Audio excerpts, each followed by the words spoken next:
Hello New Game fans, so the summer of gaming has kicked off very strongly so far, with only more exciting announcements to come, but before we get lost in the hustle and bustle of the season, here are more indie games to check out, some of which are on Kickstarter, so do give them a look.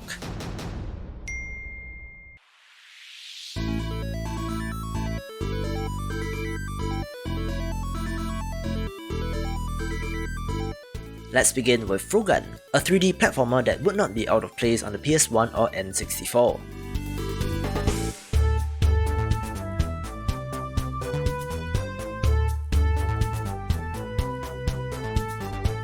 Play as a little girl, Renata, scouring the world in search for her world-renowned explorer parents, having to follow in their footsteps in order to save them from danger.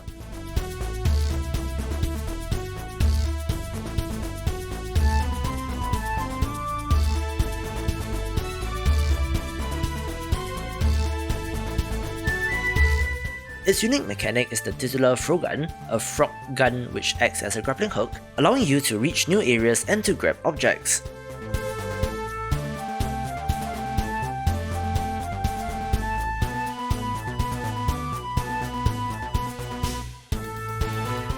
It's full of puzzles, platforming, combat and secrets, which, combined with the blocky aesthetic and the classic collectathon style game design, will give you that nostalgia kick.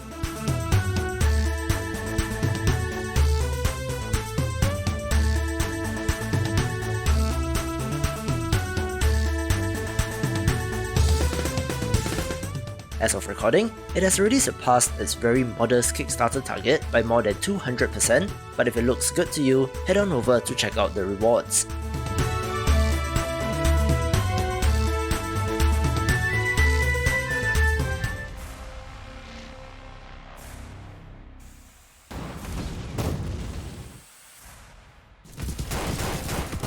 Warhammer 40,000, Shootas, Blood and Teef got my attention in that, yes, while it is the 10,000th Warhammer game to be made, rather than being a grimdark strategy, first-person or action-adventure game, this instead is a 2D platformer which I don't think has been done with the franchise before.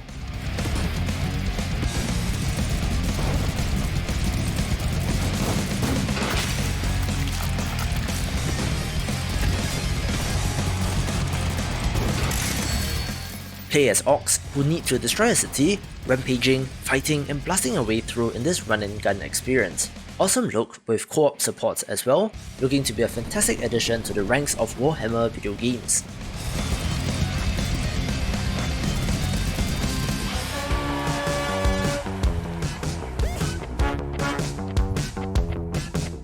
This video is brought to you by Tools Up Garden Party Episode 2, Tunnel Vision, the second part of a 3-part season pass for this local multiplayer title from developer The Knights of Unity and publisher All In Games.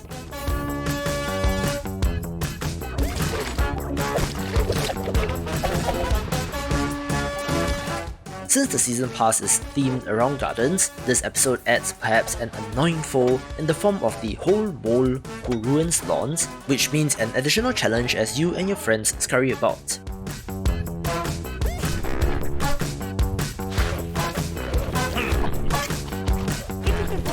15 new levels are included in this pack, although it's to be noted that in order to play episode 2, you need to get episode 1 first if buying separately, but if you enjoy the base game, I would recommend that you pick up the season pass instead. We've come a long way, but it wasn't easy to get this far. I showed off the quick teaser for Captain of Industry a little while back, where it's currently on Kickstarter seeking funding. It's a city builder management title, adding factory building elements into this, having you build up a city by taming the wilderness in order to get the resources that you need. It does remind me of something that I used to do in Age of Empires, of building an army of villagers to strip the land bare, where the realistic terraforming ability does look to be of interest. I love watching little people and vehicles scurrying about in this type of game, which, as you can see, is done quite nicely here, and add to that a world exploring element and you have my attention.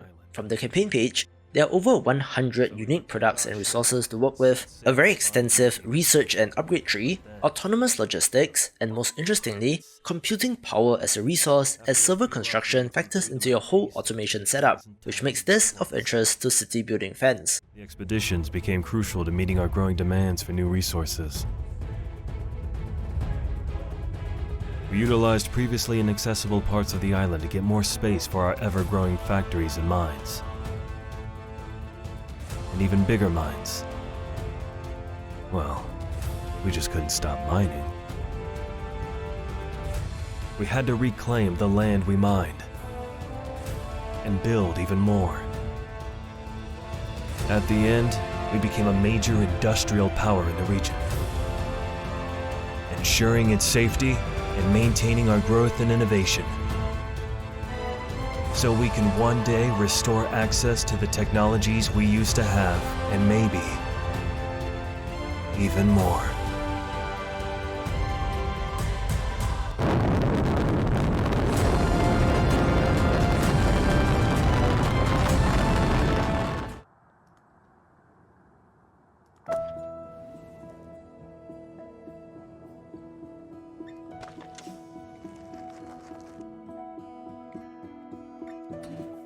One of the more interesting game announcements of the week is Terra Nil, coming to us from developer Free Lives and publisher Devolver Digital, where I thought that it should have been in their Devolver Direct, but it was randomly released in the middle of the week.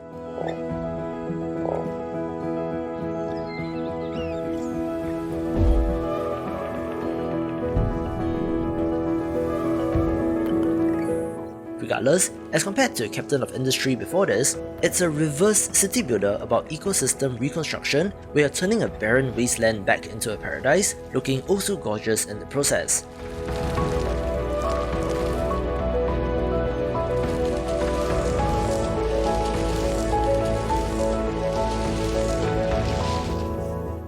I've been seeing an increasing number of this type of game being made, looking to be especially of interest in our global warming affected planet, all rounded off with a very pleasant look.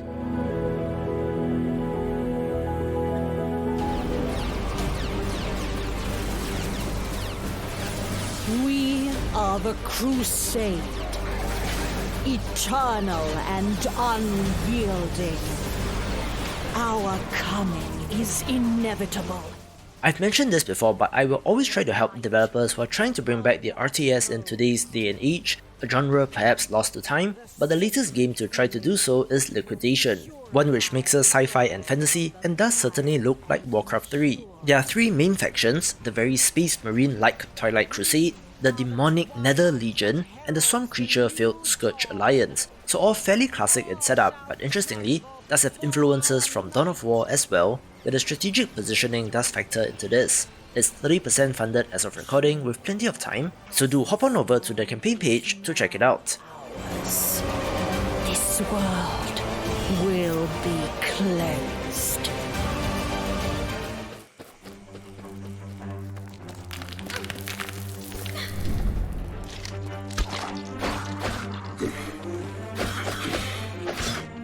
Pretty excited to share that Greak Memories of Azur did get a release date with this new trailer, being a 3-character action puzzle platformer title that I've been looking forward to.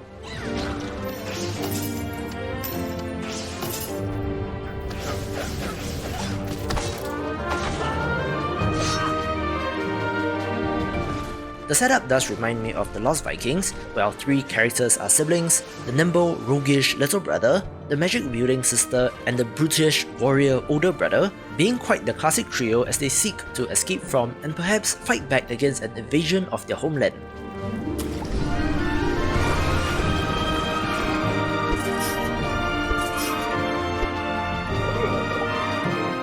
I love the hand-drawn art here, which is superb, where the animated cutscenes are a sight to behold as well, so something to check out in about 2 months' time.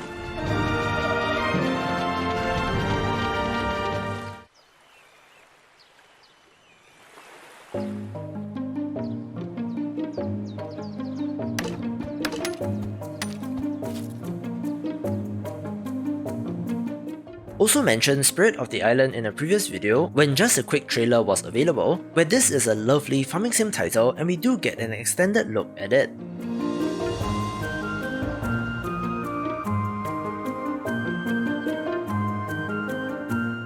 It's set on a tropical island, where it's as much as about building and establishing a farm as it is about restoring the island and constructing attractions for visitors, combining the farming sim with a tycoon game, which is something different.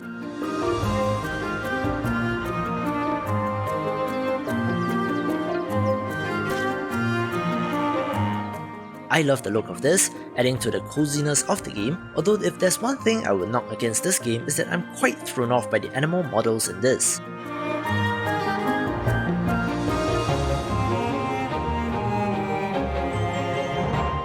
Still, a very cute title and is one for fans of the genre.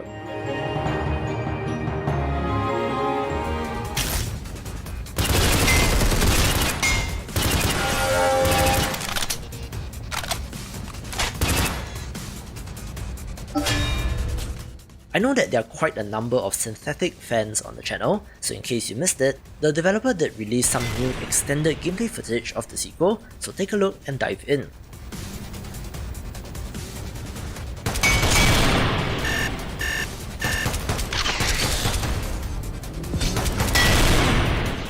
I've mentioned this title before, noting that the original did not really click with me, but I'm really liking what I'm seeing of the sequel since the animations are a lot more fluid.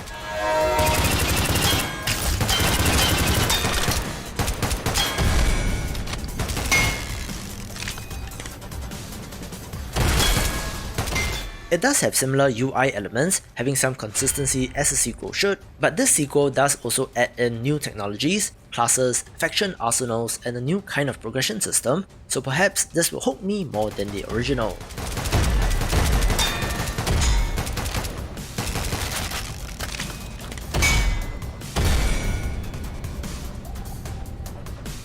The good news is that we'll get to play soon, getting an early access launch in August, so let's see how it does.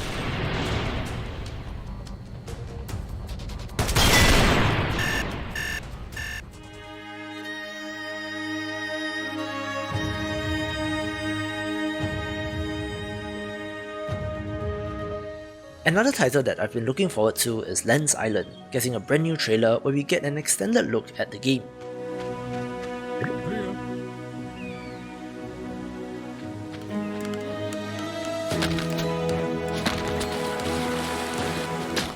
It's a farming crafting title set on a tropical island, but does have a more extensive dungeon exploration and combat element.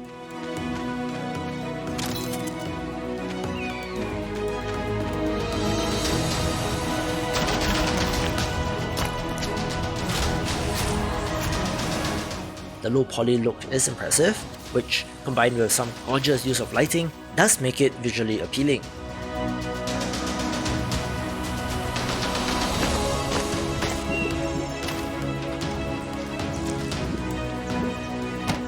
The base building and construction aspect does look extensive as well, giving you plenty of customization options, so all's looking great for this game.